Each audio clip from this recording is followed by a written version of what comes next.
All right, you're on. What's your name? Brian Gillespie. Where are you from? Valley Forge, Pennsylvania. All right. What kind of RV you got? I got a 2004 Alpha Sea Gold. All right, that's a nice addition, 40-footer.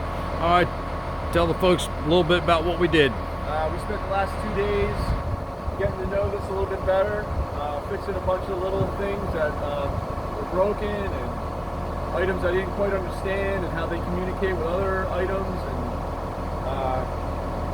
in 2 days, I feel like I got a pretty good sense of how this thing runs, and I'll be able to operate it a lot better, and also hopefully be able to adjust or repair some of the things I didn't understand, like my hydro hod, adjusting the items in that, and my propane heater, and things like that. So all right. Good visit. Yeah.